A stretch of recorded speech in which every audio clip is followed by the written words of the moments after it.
Hey guys, I figured I'd show you all my setup as a prelude to the unboxing of my new Ibanez Geo tomorrow. So, without further ado, here's in my hands, this is the one I call Blanco. This is a glary burning fire. And believe it or not, I mean, the shark tooth inlays, I mean, these killer pickups, they're pretty standard, but I mean, you got two humbuckers and a single coil. This thing was only $80, which is ridiculous. It's a steal. And then we got here. Let me flip the camera. We got Old Blue, and this little beauty. The reason why I love it so much is because it was so cheap, and the reason why it was so cheap is because, as you can see, it does not have the shark tooth inlays like a typical Jackson Warrior does. So, and most people don't want these. So what's kind of cool about it is that it's rare, but also nobody is looking for them. So you can actually get one of these pretty easily, even though they're not that common. And then we got Old Red. That was my first guitar when I was 16. It's basically a cheap piece of crap, but I do love it because it's got very, very low action. I mean, I zoomed in pretty far there. And then I've got the Black Ray J, just a good old acoustic. Oh, don't knock it over. And then here's the studio, and we'll go over some of my setup and the way I produce and stuff here in a minute. But here's a couple of keyboards. Those are my old man's. So is the bass there on the left. And then so the setup we got going, basically have a wireless transmitter to my PV Viper 30, which I know a lot of people don't like modeling amplifiers, and they're like, oh, it makes you sound like the other guitarist, but it really doesn't. I mean, the settings are very, very modular. You can change them to basically develop your own style. And so we got the PV Viper 30, and then we have the Sampera 2 pedal going into the PV Viper 30. The PV Viper is going to the mixer, to the Boss 505, which is a great, crazy thing in itself. I'll go over that in a moment. And then we come from that into the Fender bass amp. And that's my dad's amp. So here is some cool stuff that you can do with this amp here. So I know a lot of people are probably familiar with modeling amps, but this ain't like a line 6, man, or line whatever the hell you call them, line 6, line 2, whatever the hell those are called. So basically you have all these different amps, and they can be clean and they can be dirty. But some of them, even clean, they still have a little bit of distortion. So I don't know, like a DZL, it's still a little fuzzy, but you add it and it gives overdrive.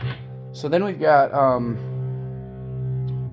what's really cool is all these different effects, and like we got phase, we got an MOG filter, which is really fun for bass lines, and then we got just a whole bunch of stuff. So what's really cool about this amp, and that's just the stomp boxes there. That we have other effects here too, and then we get delay, reverb, just the whole 9 yards. This is why I don't use like a basic Fender or Marshall amp with pedals, because this little bitty here will control all of the modeling effect, stomp boxes, effects, everything.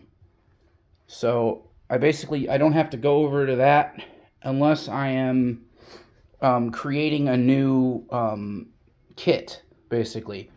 So like, let's say I hit number 4 here. I have the MOG filter set up. So let me just set you down here and show you what's so cool about this. So with the Boss 505, I can oh yeah, check out my little pick holder, my keychain. So I can basically come over here and do a tap tempo. Let's say bum, bum, bum, bum, bum. Alright, so we're about 106.7. Let's even that out. I'm going to even that out to just an even 1.106. An even 106. So then I have like a count in. I can...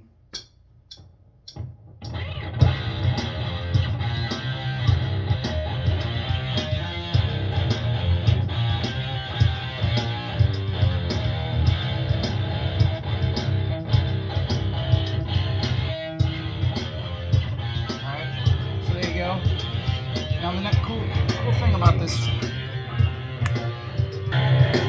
turn it down a little bit. Cool thing about this thing is that if you hit this, you can overdub on it.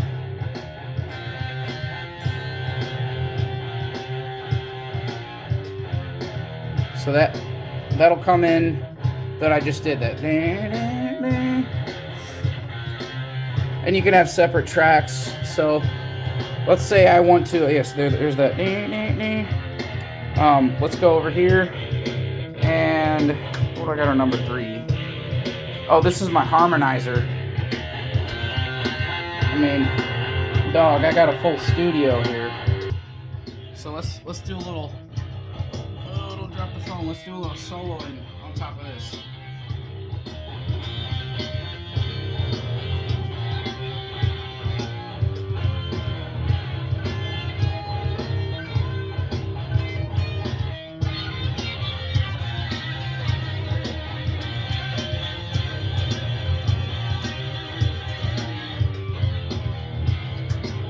To a basic distortion.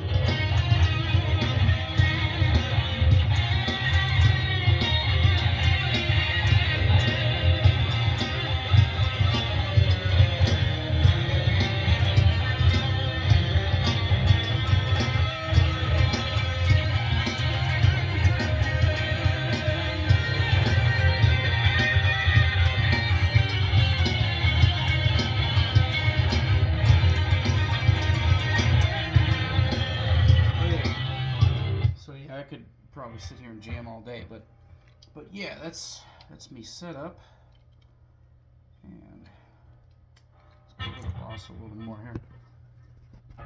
The motherfucking, and every time I switch the camera, sometimes it'll cut out what I'm saying. So, but yeah, hold on, let me get my guitar off my neck real quick. Okay. But yeah, this little dealio is pretty sweet. I mean, a lot of people use like a looper pedal, and that's cool and good and stuff, but this thing takes it to a whole nother, a whole nother level. We've got input effects, track effects. You can change what they are. I mean, you see we got vinyl flick, beat scatter, beat shift, beat repeat, reverb, just all kinds of stuff. You can use this to basically beatbox. I mean, check this shit out. So, watch what I'm about to do here.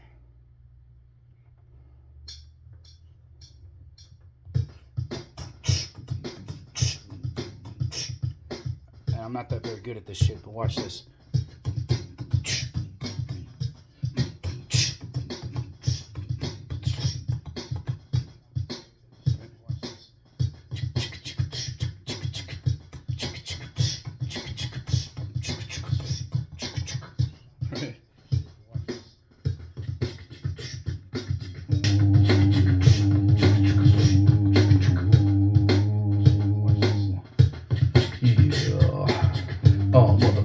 Yeah, motherfucker, let's go, motherfucker, let's go. Cause you know, you gotta know. Here we go. Yeah, yeah, yeah, yeah. Cause you know, you gotta know.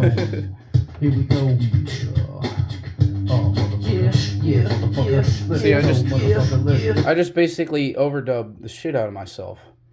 But you can do that with any instrument that's hooked up. Like we have all of our instruments are hooked through the Boss. So these things are, the microphone is, the guitar is, so, and we also have this little drum machine, the Volca drum, which is also hooked up to it.